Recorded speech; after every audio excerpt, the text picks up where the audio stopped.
Nashik police Manikrao कोकाटेंना अटक करण्यासाठी मुंबईत पोहोचलेत आणि दुसरीकडे आज दुपारी कोकाटेंच्या अटकपूर्व जामीन अर्जावरती सुनावणी होणार आहे। या सुनावणीकडे सगळ्यांचंच लक्ष लागलंय। दुसरीकडे कोकाटेंच्या अटकेची गरज नसून त्यांची आमदारकी जावी यासाठीच आग्रही असल्याचं कोकाटेंविरोधात कोर्टात लढा देणाऱ्या ॲडव्होकेट आशुतोष राठोड यांनी म्हटलंय। वकील आशुतोष राठोड यांच्याशी बातचीत केली आमचे प्रतिनिधी मोहसिन शेख यांनी। पाहूयात। माणिकराव कोकाटे यांच्या विरोधात अटक वॉरंट जारी झाल्यानंतर नाशिक पोलीस त्यांना अटक करण्यासाठी मुंबईत पोहोचले आहे। तर दुसरीकडे सत्र न्यायालयाने दिलेल्या निकालाच्या विरोधात कोकाटे यांनी उच्च न्यायालयात अपील केलेली आहे आणि आज 3 वाजता या सगळ्या गोष्टीवर सुनावणी होणार आहे। मात्र कोकाटेंच्या विरोधात सगळा लढा देणारे आशुतोष राठोड जे ॲडव्होकेट आहे माझ्यासोबत आहे। सर, काल एका प्रकारे तुमच्या लढ्याला काहीतरी यश मिळालं, नाशिक पोलीस देखील आता अटक करण्यासाठी निघाले। आज जी उच्च न्यायालयात सगळी सुनावणी कसं बघता, काय घडामोडी घडू शकतात? आज खऱ्या अर्थाने लोकप्रतिनिधी कायदा कलम 8 सबसेक्शन 3 या कसोटीवर माननीय उच्च न्यायालय निकाल देईल असा मला विश्वास आहे। कारण की लोकप्रतिनिधी कायदा कलम 8 सबसेक्शन 3 हा स्वयंस्पष्ट आहे आणि खरं तर 16 डिसेंबरला या कलमानुसार माननीय माणिकरावजी कोकाटे साहेब यांची आमदारकी रद्द झालेली आहे, ते अपात्र झालेले आहेत। कारण की ही कायद्याची प्रोव्हिजन ही ऑटो ऑपरेटिव्ह आहे, त्यासाठी कोणालाही निर्णय घेण्याची गरज नाही। कारण की कलम 8(4) हा माननीय सुप्रीम कोर्टाने रद्द केलेला आहे।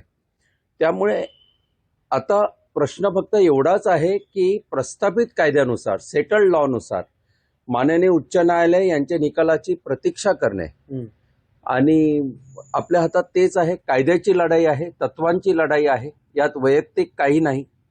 एक कॉन्स्टिट्यूशनल लॉचा मी अभ्यासक आहे, तर जेव्हा जेव्हा कॉन्स्टिट्यूशन बद्दल असे काही लिगल प्रश्न निर्माण होतात तर एक ऑफिसर ऑफ द कोर्ट म्हणून आमचं उत्तरदायित्व असतं की त्यावेळेस आम्ही न्याय प्रक्रियेमध्ये कोर्टाला असिस्ट करणे, फॅसिलिटेट करणे। म्हणजे माझ्या पक्षकार माजी मंत्री दिघोळे साहेबांच्या कन्या ॲडव्होकेट अंजली दिघोळे या माझ्या पक्षकार असल्याने आणि त्या नेसेसरी पार्टी असल्याने, कारण की दिघोळे साहेबांच्या तक्रारीच्या अनुषंगाने तेव्हाच्या जिल्हाधिकारी महोदयांनी FIR केलेला असल्याने दिघोळे साहेब हे ओरिजिनल कंप्लेनंट आहेत।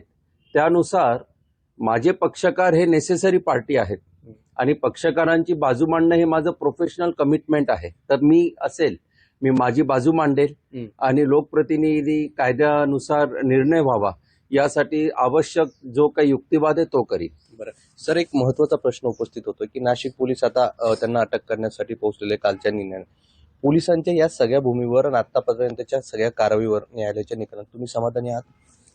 नाही, एकदम खरं पाहिलं म्हणजे कोकाटे साहेब लोकप्रतिनिधी आहेत, त्यांना अटक करणे, त्यांना जेलमध्ये पाठवणे ही अपेक्षा वगैरे करणंही गैर आहे। म्हणजे टू बी फ्रँक इनफ, अटकेची गरज नाही, ही औपचारिकता आहे। आता ते कायदा असल्यामुळे आणि 2 वर्षांची शिक्षा असल्यामुळे आणि मेहरबान न्यायालयाने अरेस्ट वॉरंट पारित केलेलं असल्यामुळे, परंतु 2 वर्षांची शिक्षा आहे, त्यामुळे बेल मिळणं क्रमप्राप्त आहे।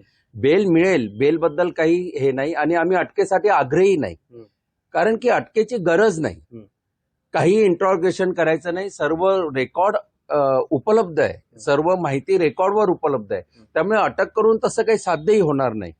हे होते आशुतोष राठोडांनी आज उच्च न्यायालयात जी सुनावणी होते यात त्यांनी आज या सगळ्या जो कायदा आहे लोकप्रतिनिधींबाबत बनवलेला त्याचा विजय होतो का हे पाहणं महत्त्वाचं असणार आहे आणि त्यांना अपेक्षा आहे की या सगळ्या प्रकरणात उच्च न्यायालयात आज त्यांच्या बाजूने निकाल लागू शकतो, त्यांची जी मागणी आहे ती पूर्ण होण्याची शक्यता आहे।